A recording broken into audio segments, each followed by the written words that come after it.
हाय दोस्तों, संग्राम coaching centre में आप लोग का स्वागत है। और संग्राम कोचिंग सेंटर के मैं एक छोटा सा टीचर इंजीनियर राजेश हूँ। मैं एक फिजिक्स में एक टॉपिक है उसको रिकवर करने जा रहा हूँ और आप लोग देखिएगा। अगर अच्छा लगता है, पसंद आता है तो लाइक शेयर कमेंट करना ना भूलिएगा। सबसे पहले गोलीय दर्पण द्वारा प्रतिबिंब बनने के 3 नियम होते हैं। उन तीनों नियम को हम समझा रहे हैं। उसको अगर बेसिक रूप से अगर आप समझ लेते हैं तो स्थिति बनाने में आपको कोई दिक्कत नहीं होगा, चाहे वो अवतल दर्पण हो या फिर उत्तल दर्पण हो। पहले हम प्रतिबिंब बनने के नियम को बताएंगे, उसके बाद से बताएंगे कि अवतल दर्पण में इसके कितने स्थिति होते हैं और उत्तल दर्पण में कितने स्थिति होते हैं। सबसे पहले एक अवतल दर्पण हम बनाएंगे। एक सुंदर सा कोशिश करें अवतल दर्पण बन जाए और इसको एक नाम दे देंगे M1 और M2 और उसके बाद से पीछे से पॉलिश कर देंगे। ऐसे पॉलिश करते हैं। अब ये नहीं कनैला पोत देंगे, इसको पॉलिश करेंगे। पॉलिश करेंगे ऐसे ऐसे ऐसे, तो ये हो जाएगा हमारा पॉलिश।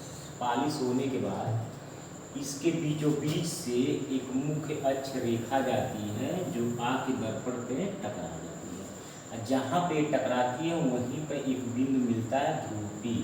अगर यूँ कहें कि M1 और M2 के मध्य या बीच में क्या पाया जाता है तो वो पोल पाया जाता है, जिसको हिंदी में कहते हैं ध्रुव और इंग्लिश में पोल बोलते हैं। इससे कुछ दूरी पर फोकस होता है, जिसको इंग्लिश में फोकल कहते हैं। इससे कुछ दूरी पर सेंटर ऑफ कर्वेचर पाया जाता है, जिसको हिंदी में बोलते हैं वक्रता केंद्र।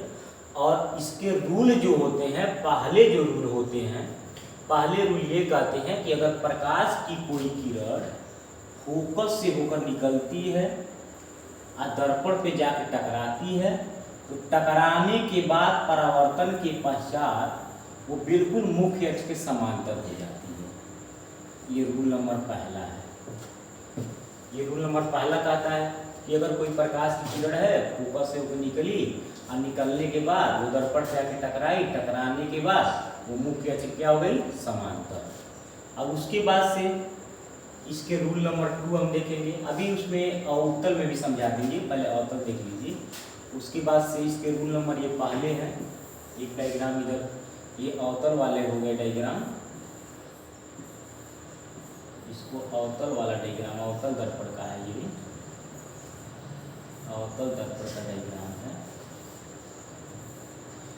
अब इसका दूसरा हम देखेंगे। दूसरा नियम जो है, पहले हम बनाएंगे एक दर्पण, अवतल दर्पण ऐसे बनाएंगे, पहले ही कर देंगे। देखिए डिजिटल बोर्ड पे भी पढ़ाने का अनुभव नहीं है हमारे पास, धीरे धीरे हो जाएगा। ये रूल नंबर 2 हम बता रहे हैं कि कैसे प्रतिबिंब बनने के मुख्य 3 नियम होते हैं।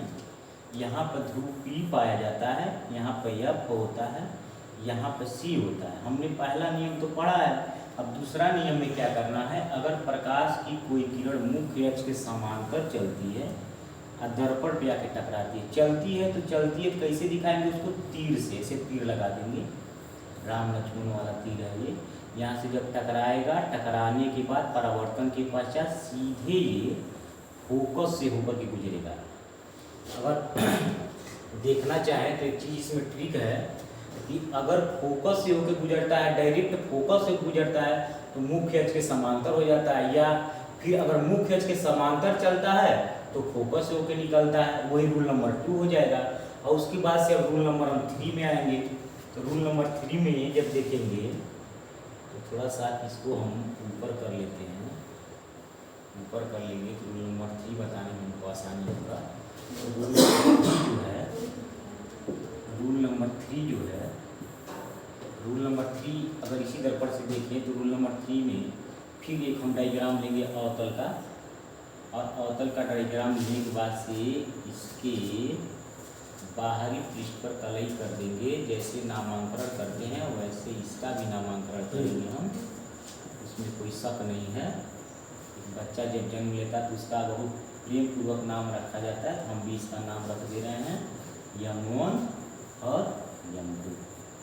और इसके बीचों बीच से एक सीधी जो रेखा जाती है उसका नाम आप लोग जानते हैं, मुख्य अक्ष होता है, लेकिन जहाँ पर जाके मिलती है बीच बीच में उसको पोल कहते हैं, ध्रुव कहते हैं। कुछ दूरी पर फोकस पाया जाता है, कुछ दूरी पर वक्रता केंद्र, जिसको सेंटर ऑफ कर्वेचर कहते हैं। हम पढ़ रहे हैं रूल नंबर 3, और रूल नंबर 3 ये कहता है कि अगर प्रकाश की कोई किरण वक्रता केंद्र से होकर के गुजरती है तो वह जैसे आती है वैसे ही अपने मार्ग में वापस लौट के चली जाती है।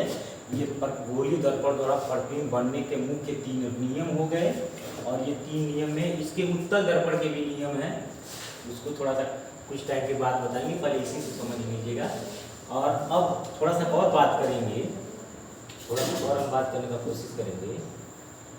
ये बात करेंगे कि अवतल दर्पण में अगर हम बात करें अवतल दर्पण